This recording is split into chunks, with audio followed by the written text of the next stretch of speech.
Hi everyone, my name is Brenna Posey. I'm a NOCD employee. I also have OCD myself, have gone through NOCD therapy, and have seen just how much behavioral therapy has changed my life. So now I love to talk about it and give other people hope if you're struggling just as much as I did with OCD. And feel free to subscribe to our channel if you like this video so you can stay up to date and get the latest videos on our channel from me, Dr. McGrath, our Chief Clinical Officer, and other members of our team.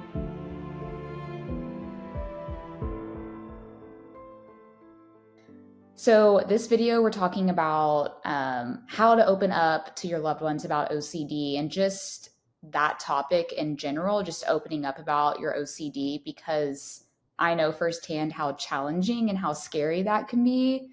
And I know a lot of people struggle with it. We get a lot of questions about this on our social media, just like, how do you open up to loved ones? What should you say? Like, just your experience with it. And so I was like, well, I can share my experience because maybe someone out there can relate and maybe pull from my experience to hopefully share with their loved ones going forward about their OCD.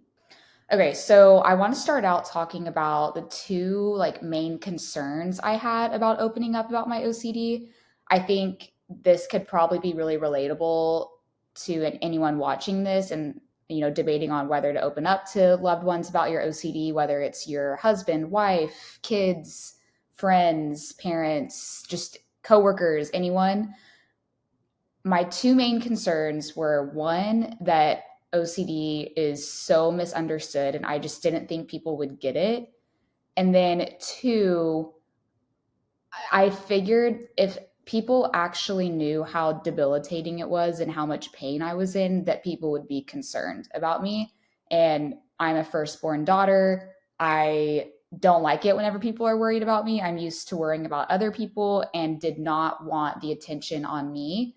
So, those two main concerns really held me back for years because it just felt too much for me to open up about my OCD. And, OCD is one of the most misunderstood mental conditions there is. It truly is, because OCD, the term OCD, is used every day, but it's not the proper usage of OCD. So people have these stigmas and and people have the wrong idea of what OCD can be. People don't understand that it can be really taboo thoughts. It can be really, it can be sensations. It can be images. It can be about anyone or anything. And a lot of times people just think it's about being neat and orderly and organized.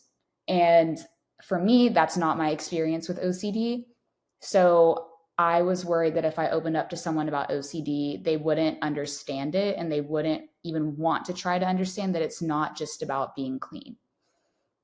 So it's taken me years to get to where I'm at today. And I've had OCD since I was probably 7 or 8, but didn't know it was OCD until I was around 21.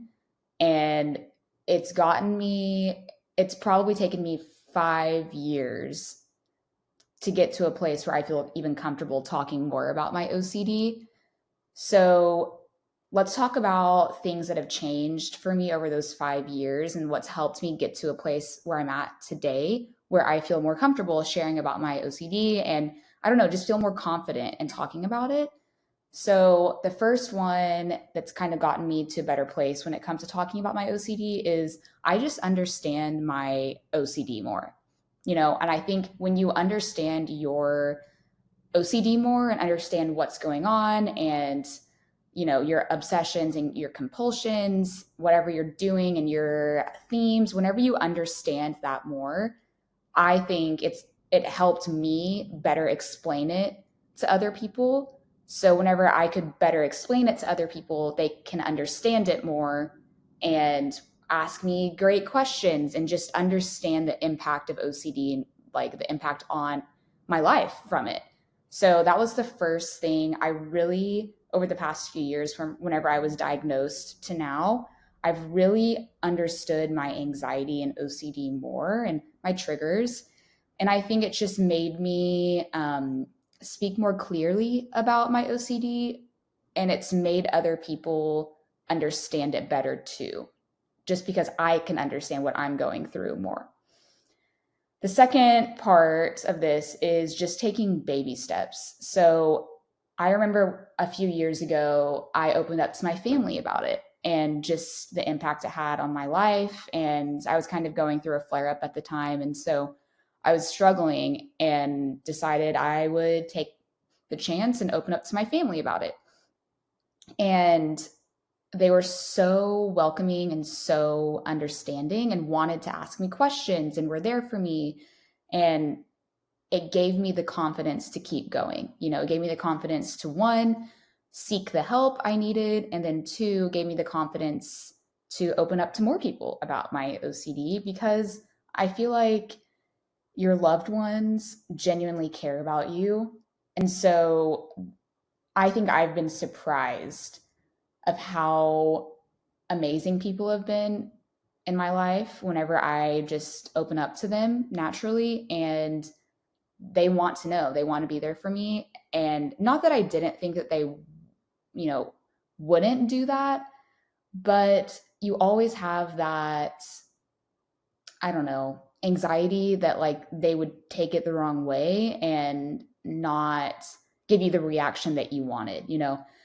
So I was pleasantly surprised whenever I told my family, and they were like, okay, we're here for you. They asked me great questions about OCD, wanted to understand NOCD more. And that just gave me the confidence to open up to my roommate. And then she was awesome at the time, and she is still awesome, of course, but she was awesome whenever I explained to her OCD, and that just gave me the confidence to keep on going. So I think baby steps really helped me get to the place that I'm at right now, because it just gives you confidence over time. So let's chat about like action steps. So if you're ready to talk about your OCD with your loved ones, if this is your first time talking about your OCD with someone else, and I think a great question to ask is, how do I do it? What are some steps? So I'm going to just give a few steps that I took and I've learned over the past few years by opening up to people, and what's helped me. And I recognize that everyone is different. Everyone's journey is different. And feel free to take some of these points, don't take them at all. But this is what I've done, and it's gone over pretty well.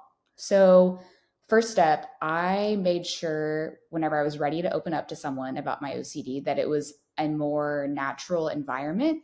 So I felt like whenever I was forcing it, and we were having a good time and talking about just like surface level things, and I just like opened up about my OCD randomly, it didn't feel as organic and natural as, if we were already talking about mental health or struggles in our lives. And if I just opened up at that point of the conversation, it set the conversation up to be more deep. And so I think that's a good thing to think about, is, making it a more natural environment to open up.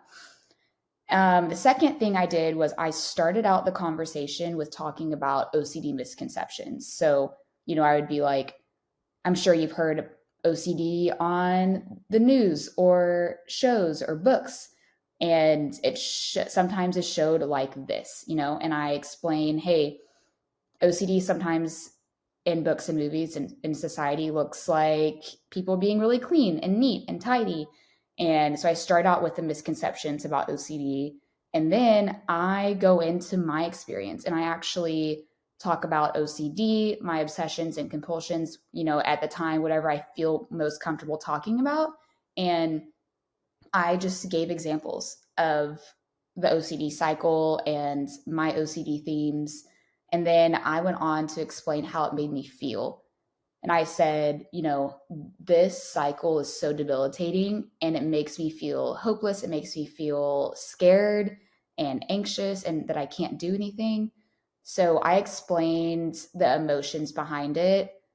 And I think that really helps put it in perspective too for your loved one whenever you're opening up about it. And then lastly, I just went into ways that they could support me, and I know a lot of times people with OCD, including myself, struggle with reassurance seeking as one of their compulsions. So I remember I told my mom, I was like, one of my compulsions is asking reassurance. So I'll give myself reassurance, but I'll also ask people around me, and make sure that whatever I was obsessing about wasn't coming true. So I would ask my loved ones around me, and I know that makes me worse. Compulsions are what keeps you stuck in the OCD cycle. So I explained that to them and I said, if I'm asking you for reassurance, I want you to tell me and make it aware and make it a thing to be like, I love you, Brenna, but you're asking for reassurance and that's going to make you worse over time. So whenever I explicitly said what I wanted out of someone, and when it comes to my OCD, that really helped. And people, stay true to their word and want to help you. And because reassurance seeking is such a common thing, especially around your loved ones, that they don't know that if they don't understand OCD, they may not know that actually makes you worse. They obviously love you and don't want you to be stuck in your OCD cycle, but they just may not understand that giving you that reassurance is actually making you worse. So just making sure that they understand that, and just other ways that they can support me, like asking how I'm doing, or making sure if I seem to be isolating and staying in bed longer, or not living to my values, that they would just check in on me every once in a while and be like, hey, I noticed that you're not hanging out with your friends or your boyfriend as much. Are you doing okay? How's your OCD? And that really makes me feel loved and supported. And, I hope that by now a lot of you understands what you're going through is actually OCD. And I hope you know that you're not alone in this. And I felt so alone in my intrusive thoughts, and they were so taboo and scary. And I thought, there's no way other people have had these same obsessions. Well, most likely someone is going through the exact same thing. And I know that this topic of opening up about your OCD can be really challenging and really just intimidating. So I hope these steps kind of make it more relatable and make it feel like you can do it, because you can. And I think this ultimately has helped me in my OCD recovery journey. Just opening up, this aspect has really helped me have more confidence in my OCD and make me, because other people now know that I have OCD and know that sometimes it gets triggered and I get flare-ups. It makes me want to get better, because I have so many people that around me that love me and understand what I'm going through. So again, if you're not ready, I get it. And, you don't have to be ready at this point, but, I hope that if you are ready, that you know that you can do it. So thanks so much for listening to this. I hope someone can relate out there. I hope that this gives you hope. And yeah, thanks for listening, and can't wait to chat again.